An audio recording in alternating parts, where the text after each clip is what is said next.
I'm your servant in Christ, Brother Roderick Rivera. Po ang professor ng homiletics. And ang homiletics po na subject ay actually parang ano po ito homiletics 1 and expository sermon outline making or expository preaching. Ang ating homiletics 1 ay sakop po niya itong 1 to 4. Which is stages of making sermon outline, parts of a sermon outline. Number 3, classification of sermon outline. And then about textual sermon outline making. And yung expository sermon outline, meron pong 7 parts po siya. So may 7 points. At sa 7 points na iyon, it's all about characterization, the cause, the composition, the context, the contextualization, and the contemporization. So nandito na po tayo sa 6th topic under ng 7C study method in constructing expository sermon.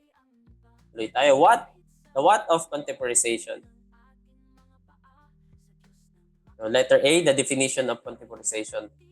Bago natin alamin ano ba yung contemporization, umpisahan natin sa what contemporizing is not, para masala natin yung ating isipan at maintindihan natin ano ba yung contemporization na sinasabi ni Brother Eric. So, what contemporizing is not? Contemporizing is not rewriting the scripture. Yun yung letter A natin. It does not involve altering the biblical text itself. Hindi natin babaguhin yung nasa Bible. The words of scripture remain intact. The preacher's task is to interpret and present them in a way that resonates with the current audience.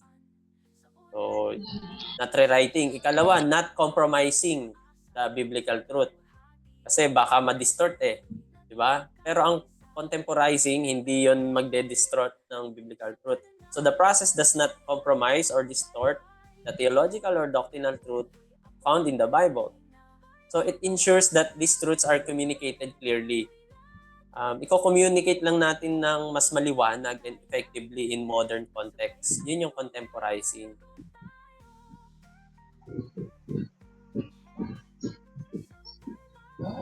Letter D, contemporizing is not mere entertainment. The goal is not to entertain, but to engage and challenge the audience with the truth of the scripture. Kasi syempre, pag sinabi mong contemporization, modern yung mga gagamitin natin mga languages. Oops. Sorry. Itong natin, laptop, nag-i-space. Pumipindot ng kusa yung space niya Kaya lumilipat agad. So it's not to entertain, but to engage and challenge the audience with truth of the scripture. So it involves using contemporary methods, illustration, to convey a serious and transformative message. Letter E, contemporizing is not detached from exegesis. Still, mag-exegete pa rin tayo. Yung word, papalitawin natin kung ano ibig sabihin nun. Or kung ito man ay isang story or narrative, still, we will tackle about the context. Ano yung pangyayari before and after, sino yung speaker, sino ang kausap, mga characters. So, mag-exegete pa rin. Pero yun nga lang, gagamitin nating language is contemporize. And so what is contemporization?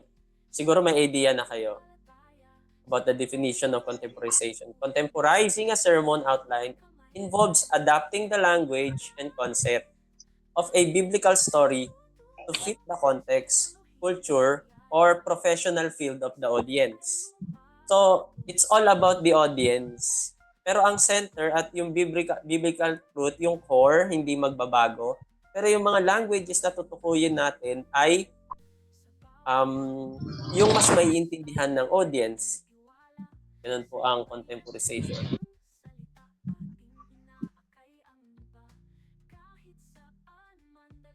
So, the where of contemporization. Where in the Bible or where can we find contemporization in the Bible? Bibigyan ko ng halimbawa. Parang contextualization din ito, pero more on ang contemporization is more on using the language according to your hearer. So, contemporization in the Bible refers to how Jesus and apostles use examples, metaphors, and stories relevant to their audience's daily life, allowing them to understand spiritual truth in practical terms. So, ito yung 3 example. When Jesus used the parable of the sower in Matthew chapter 13 verse 3 to 9, may mga audience kasi siya ng mga farmer. So Jesus told the parable of the sower to an agrarian society where farming is very common, di ba? So yung audience niya kasi ay naintindihan nila what is farming, about sowing and reaping. So ay ginamit niya yung parable of the sower and yung kinds ng soil by using the imagery of the seed being sown in different type of soil. So he contemporized his message to help people grasp spiritual truth about the Word of God. So it's received by different kind of heart. So meron din actually note ito. He also used aquaculture term. Kasi nung panahon na nag-preach siya about dito sa parable of the sower, nakasakay po siya sa bangka. And nandun po sila sa seashore. That's why meron din siyang parable of the dragnet, di ba? So may mga aquacultural term doon na fish, about the net, about the boat. So hindi lang mga farmer yung tinutukoy niya or tinatouch yung heart. Pinarating din niya yung mensahe para sa mga tawag dito, mga mangingisda or aquacultural.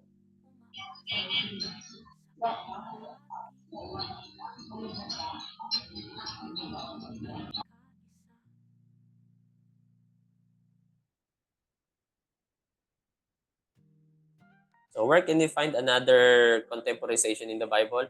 When Jesus told about the Good Shepherd in John chapter 10 verse 11 to 16, isa sa mga common nila na mga alaga are the sheep, di ba?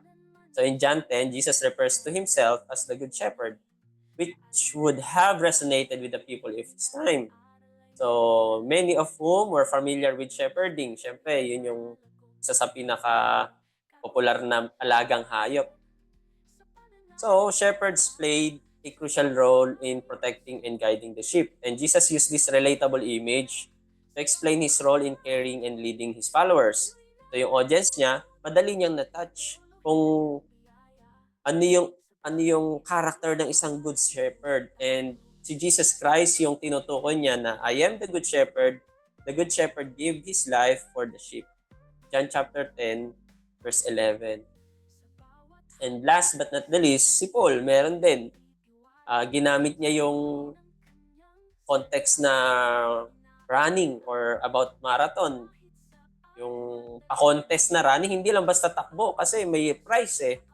Diba? In 1 Corinthians chapter 9, verse 24 to 27, it's all about the running or yung about good fight of faith, diba? And run for the prize. So Paul in his letter often used athletic imagery, likening the Christian life to running a race. So in his time, sports, competition, particularly foot races, were popular. So he used this metaphor to encourage believers to be disciplined in their faith, aiming for the ultimate prize. So ano yung ultimate prize? Yung eternal life. So inalegorize niya yung Christian life and the eternal life in context of running. So bakit kailangan nating mag-contemporize sa message? The why of contemporization. Roman numeral number 3 na po tayo. So why contemporization is beneficial? Bakit ano bang benefits niya, pastor? Ba't kailangan pang mag-contemporize? So contemporization in preaching and teaching is about making timeless truth of Scripture relevant to contemporary experiences and context of the audience. So meron seven reasons tayo. So why contemporization is beneficial or actually supported to ng biblical principle pero hindi ko na nilagay yung Bible verse niya. So number 1, effective communication. Contemporization helps convey complex spiritual truth in a way that is easily understood by the audience. So by using modern analogies, everyday language, or relatable example, preacher can communicate the message more clearly, ensuring that listeners grasp and remember the core teaching.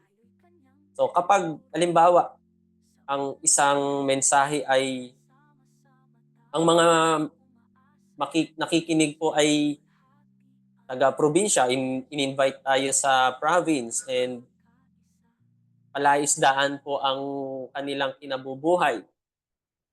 Halimbawa sa Binmalay, Pangasinan. Kasi doon ako unang nag-mission. 20 years old ako full-time missionary.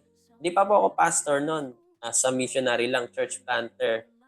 At tinuruan na rin kami mag-preach. So, mag-share ng gospel. At kailangan mag-church planting. Kasama ko yung isang elder na pastor din siya. And nag-start kami doon sa Manat, Binmalay, Pangasinan. Ang surroundings niya, puro palaisdaan. So, kung puro palaisdaan yun, tapos ang babanggitin kong preaching is wala namang kinalaman din sa palaisdaan. So, mahirapan silang maunawaan unless ipapaliwanag natin. Pero kapag ang tinukoy mong preaching ay may mga illustrations and applications or ang main points niya ay may kinalaman sa pag-aalaga ng isda or something about sa palaisdaan din or aquacultural, mas madali nilang maiintindihan yung mensahe. So, effective communication. Ikalawa, relating to everyday life.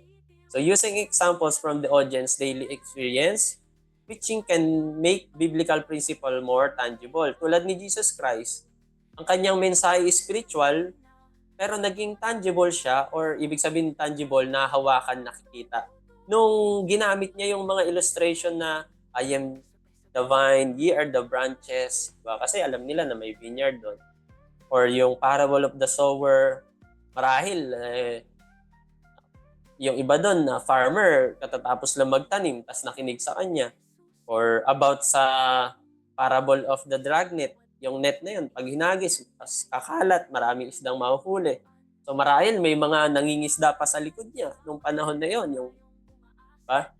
So nagiging tangible yung mensahe.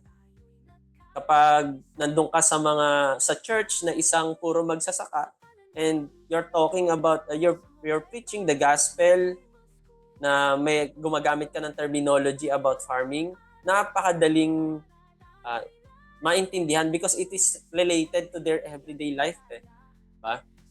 So kung estudyante ang mga hearer natin, tulad ko minsan nagkaroon kami ng retreat sa eskwelahan at puro estudyante nag-graduate, mga grade 6. Sila po yung mga audience natin. So kung ano yung nagaganap sa pagiging estudyante, finit natin dun yung gospel about John 3:16. So, mas madali silang makarelate. Pa? So whether work man yan, family, or social life, it becomes more applicable and meaningful, allowing the congregation to see how biblical teaching fit into their own lives. Number 3, why contemporization is beneficial? Because it addresses contemporary challenges. So contemporization allows preacher to speak to current societal issue. Yung paggamit ng kung ano yung pinaka-hot issue na nagaganap. Katulad ngayon, ang issue na nagaganap ay tagu-taguan. Pero natapos na rin. Na boom na sila. Kumbaga, nahuli na. Alam niyo na yung tinutukoy ko, no? 2 sa nagtatago ang nahuli. So, by addressing relevant problem and ito po yung mga current societal issue, technology use, social issue, mental health problem. So, kung ano yung hot issue sa panahon na yon, yung message still as is, pero pwede mong i-construct siya, ang main point, using contemporary challenges. And By addressing relevant problems and showing how biblical principles apply, preachers demonstrate that the Bible is still relevant today, providing guidance for modern struggle. Why contemporization is beneficial? Number 4, for enhancing engagement. Bakit minsan maraming inaantok sa loob ng church? Maliban kung aircon ang tawag dito, yung building kung saan tayo sumasamba, tapos puyat yung tao, minsan talaga may mga antukin. So, message that are culturally relevant and tailored to the audience. So, tailored siya, parang ginawa talaga yung mensahe para sa specific audience.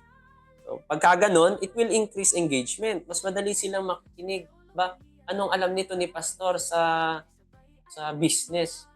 Di ba? Eh, mga businessman yung kausap mo. O kaya pag mga teacher yung kausap natin or educator, tapos biglang nagsalita ka about sa quality education, in how Jesus educate, di ba? Yung paano yung way niya.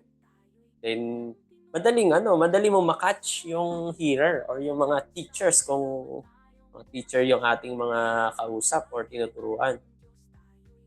So when people hear illustration, stories, or example that connect in their word, so they are more likely to pay attention and be invested in the message. So this helps to keep sermon dynamic and interesting. Yun yung contemporization. Number 5, building bridges across culture. So kahit iba-iba yung kultura ng mga tao, but still same message of the gospel about grace, salvation. But when you use the terms according to the culture, ang dali mong ma-fill in yung gap. And so we are, ang tawag nga sa atin, di ba, mga gap standers. We stand between the gap where we are bringing the holiness of the word to the sinfulness of the human nature by using Jesus Christ as the bridge. So, building bridges across culture. So, it is common in our churches today to have a diverse congregation where cultural references, analogy, and example may vary significantly. So, contemporization helps bridge the gap between different cultures and generations, making the message more accessible to people from various backgrounds. So, this inclusivity fosters a sense of unity and understanding. Iba't iba ang kanilang backgrounds, mas maintindihan nila through contemporization or bringing the gospel into their native language or culture. At kapag specific naman na iisa ang profession ng kausap natin, gamitin natin din yung common languages nila. So number 6 na tayo.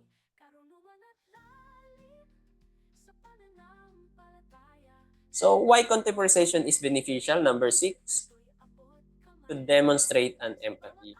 So when preachers incorporate the struggles, experience, cultural context of the audience into their message, so it shows that they are empathetic, or we are empathetic as a preachers to the needs of the congregation. Parang nararamdaman natin din yung nararamdaman nila and ina-approach natin sila sa magitan ng kanilang mga experiences and giving the solution using the Bible.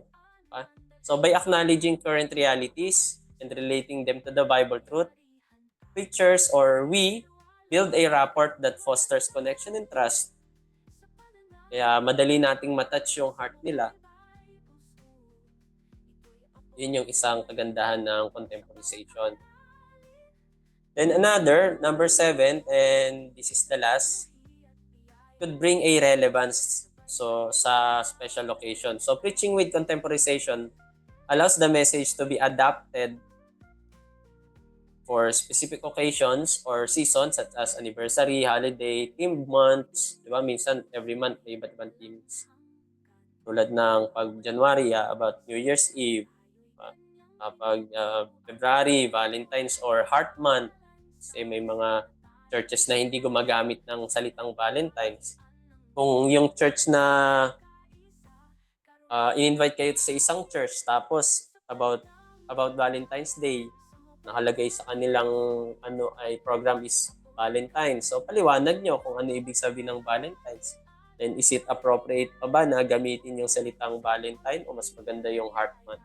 Sino ba kasi si Valentine? Diba? So, sa magitan ng contemporization, yun na naman, nagpindot na naman. Balik tayo. Nag-advance na tuloy.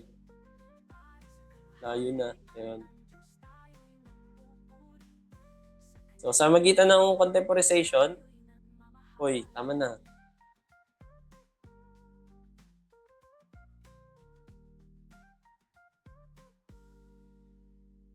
May multo pumipindot mag-isa yung kanyang space. Kaya nahirapan din akong gumawa ng PowerPoint ko kanina. So this ensured that the sermon feels timely and appropriate for the event, making it resonate more with the congregation and connecting faith with life milestone. Diba maganda? So halimbawa, ito April Fool's Day. Tapos, pwede kang mag-topical. Sino yung mga fool sa Bible or foolishness about Bible, di ba? And Christians are also called fool. Di ba? Sa yung sa 1 Corinthians, nakalagay doon yung mga kahangalan sa mundo ay yung Kristiyano ang tingin sa atin mga hangal, and God parang confound the wise by using the fool or choosing the fool, di ba? Which is sa kanila kahangalan yung ating pananampalataya, pero sa Panginoon, mas kahangalan yung kamunduhan.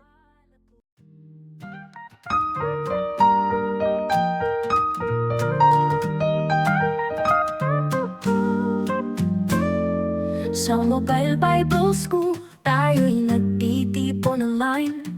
Sa tahanan man o saan ka man, naroroong tunay. Kaalamang makalangit at biblikal na aral ay makulay. Sa biyaya ng Diyos tayo'y lumalago sa buhay. Karunungan at lalim sa pananampalataya. Sa Mobile Bible School, ito'y abot kamay na. Sa bawat aralin, tayo'y natututo sa teolohiya at biyaya. Sabay-sabay ay lumalago tayo.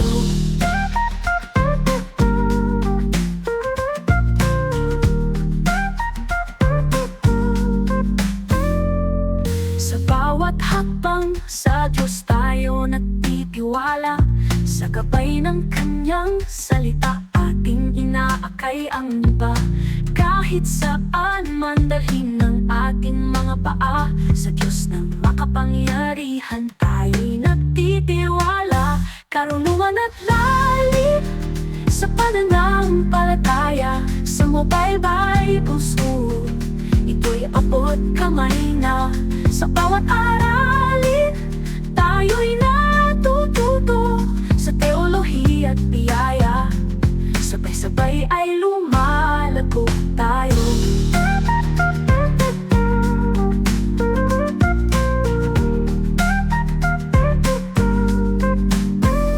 Ang pag-ibig ni Jesus ay walang hanggan. Sa bawat puso't isipan, tayo'y Kanyang tinuturuan. Sa online na paaralan, sama-sama tayong umaasa. Sa kaluwalhatian ng Diyos tayo'y nagkakaisa. Karunungan at lalim sa pananampalataya. Sa Mobile Bible School, ito'y abot kamay na. Sa bawat aralin, tayo'y natututo sa teolohiya at biyaya. Sabay-sabay ay lumalago tayo.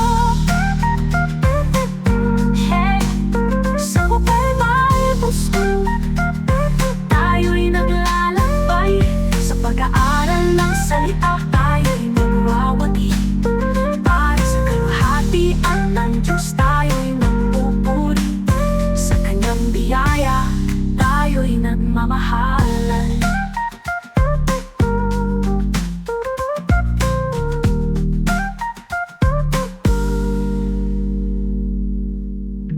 pag-ibig ni Jesus ay walang hanggan.